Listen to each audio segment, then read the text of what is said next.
सन 1664 में जब काशी विश्वनाथ में औरंगजेब की सेना ने काशी विश्वनाथ ज्योतिर्लिंग को खंडित करने के पापी उद्देश्य से आक्रमण किया, उनका सामना पारंपरिक सैनिकों से नहीं अपितु महानिर्वाणी अखाड़े के सन्यासियों से हुआ।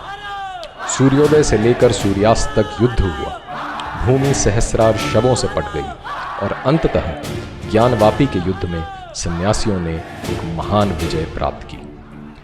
ज्ञानवापी के युद्ध में मिली पराजय से तिलमिलाए औरंगजेब ने 5 वर्ष उपरांत विश्वनाथ ज्योतिर्लिंग पर पुनः आक्रमण किया। जब आक्रमण रोकना असंभव हो गया तो शिवलिंग को गले लगाकर महंत ने कुएं में छलांग लगा दी। विश्वनाथ मंदिर का शिखर तोड़कर औरंगजेब ने उस पर ज्ञानवापी मस्जिद का गुंबद बना दिया। तो कौन है ये साधु? भगवा चोला ओढ़े शांत ब्रह्मचारी, या फिर जटा लहराते भस्म धूसरित उग्र कदम ताल करते हुए नागा? क्या वो घर छोड़ वैरागी है जो पारलौकिक सुख की कामना में भटकता रहता है, या वो जो आंतरिक कलह या बाह्य आक्रांताओं से झटपटाते हुए समाज को दिशा देता है? आइए इतिहास पे एक दृष्टि डालते हैं। 1323 में मोहम्मद बिन तुगलक के निरंतर आक्रमण से दक्षिण के काकतिया और कांपिली राज्य बिखर गए थे।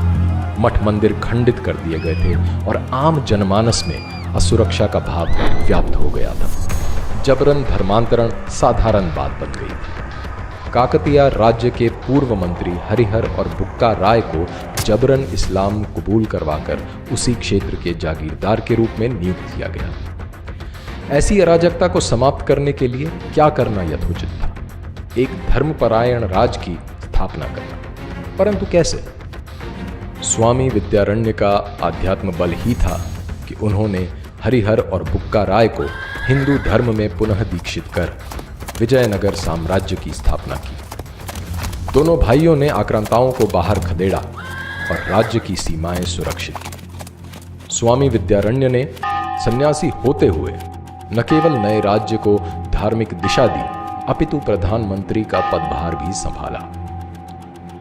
और इस प्रकार दक्षिण में विजयनगर इस्लामिक घुसपैठियों के विरुद्ध बांध बनकर उभरा, जो 200 वर्ष तक अपने कुशल प्रशासन, उदारवादी धार्मिक नीति, कूटनीति और अर्थव्यवस्था के कारण समृद्ध रहा। मध्यकाल में इस्लामी विस्तार भारत पर कहर बनकर टूटा। 16वीं शताब्दी में अकबर के शासनकाल में मुसलमान सूफी हिंदू सन्यासियों पर अनायास ही हिंसा पे उतारू थे। इसके परिणाम स्वरूप स्वामी मधुसूदन सरस्वती ने सन्यासियों को आत्मरक्षा में शस्त्र उठाने हेतु काशी में प्रतिज्ञाबद्ध किया।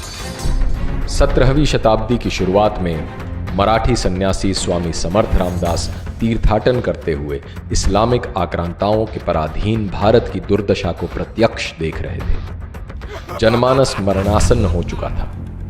उसकी सामाजिक, राजनैतिक तथा धार्मिक नवचेतना के लिए उसमें पौरुष अभिमंत्रित करना आवश्यक था। पुनः धर्म स्थापना हेतु स्वामी रामदास ने गांव-गांव में हनुमान मंदिरों और अखाड़ों की स्थापना की, जिसमें मराठा योद्धा तैयार हुए। स्वामी रामदास ने शिवाजी को क्षत्रिय धर्म उपदेशित किया तथा स्वयं को छत्रपति घोषित कर हिंदवी स्वराज की स्थापना करने के लिए प्रेरित किया। औरंगजेब के शासनकाल में मुगल आतंक अपने चरम पे पहुंचा, जब गुरु गोविंद सिंह के शिशुपुत्रों को इस्लाम न कबूल करने पर दीवारों में चुनवा दिया गया। उधर लक्ष्मण दास नामक एक राजपूत को अपने हाथों से हुई गर्भवती हिरनी की हत्या के कारण संसार से विरक्ति हुई। योगिक साधना करते हुए इन्होंने कई सिद्धियां प्राप्त की।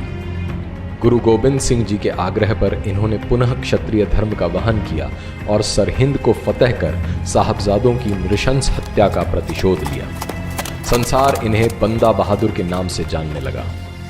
जब इन्हें मुगलों ने छलवश गिरफ्तार किया, तब घृणित काय फर्रुखसियार ने इनके पुत्र को इनकी आंखों के सामने कटवाया और उसके शरीर से उसका हृदय निकालकर इनके मुंह में भर दिया। और ये परम वेदना सहते हुए बंदा बहादुर वीर गति को प्राप्त हुए। 19वीं शताब्दी तक एक तरफ ईसाई मिशनरी का धर्मांतरण के लिए बढ़ता प्रपंच, वहीं दूसरी ओर अंधविश्वास और निरक्षरता के कारण शिथिल पड़ा हिंदू समाज। अज्ञान और गरीबी का द्योतक बन चुकी हिंदू सभ्यता को रामकृष्ण के शिष्य विवेकानंद ने वेदांत गर्जना कर ज्ञान, भक्ति और कर्म की परिधि में पुनः परिष्कृत किया, जिसकी गूंज 11 सितंबर 1893 को अमेरिका के विश्व धर्म संसद में सुनाई दी। जहां अन्य प्रतिनिधि अपने धर्म की शक्ति और विशेषता सिद्ध करने में लगे थे, वहां विवेकानंद ने न केवल सहिष्णुता अपितु सार्वभौमिक स्वीकृति की बात कर संपूर्ण विश्व को भारतीय सभ्यता के प्रति मुग्ध कर दिया। रामकृष्ण मिशन की स्थापना कर इन्होंने ऐसे महात्माओं की पीढ़ी तैयार की जिन्होंने वेदांत दर्शन ही नहीं अपितु दरिद्र नारायण की सेवा करने के लिए संन्यास धारण किया। मृत्यु का भय दिखाकर अथवा प्रलोभन देकर धर्म परिवर्तन करने का व्यवसाय भारत में अब पुराना हो चला है। धर्म परिवर्तन के इस कुचक्र को भेदने का कार्य आर्य समाज के शुद्धि आंदोलन से शुरू हुआ, जिसमें प्रलोभनवश ईसाई बने या विवशता में इस्लाम कबूल किए लोगों को पुनः हिंदू धर्म में दीक्षित किया जा रहा था।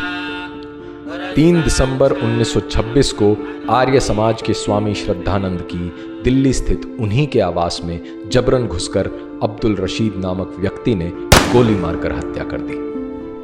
राष्ट्रीय आंदोलन में प्रमुख भूमिका रखने के बाद भी स्वामी श्रद्धानंद को इसलिए मार दिया गया क्योंकि वे उन मलकान राजपूतों को पुनः हिंदू धर्म में प्रविष्ट करना चाहते थे जो मुगल काल में जबरन मुसलमान हो गए थे।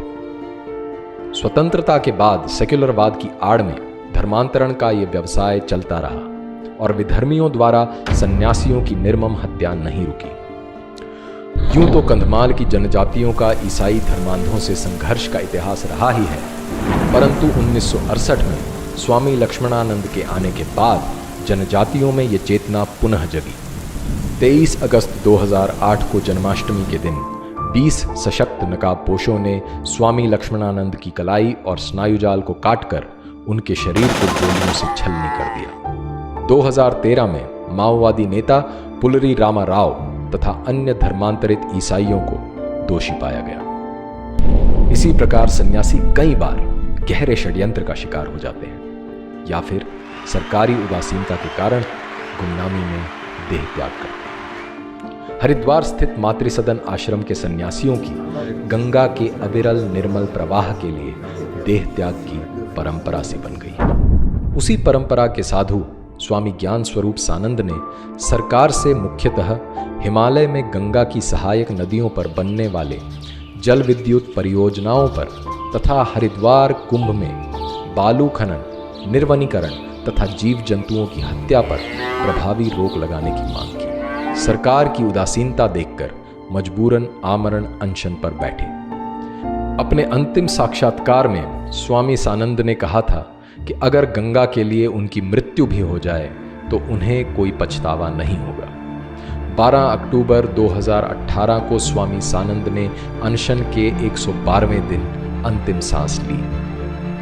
इतिहास साक्षी है कि मोह माया की दास्ता न स्वीकार करने वाले सन्यासियों ने सांस्कृतिक दासता के विरुद्ध अग्रिम भूमिका निभाई है। भारत के इन वीर सपूतों को हमारा शत शत नमन।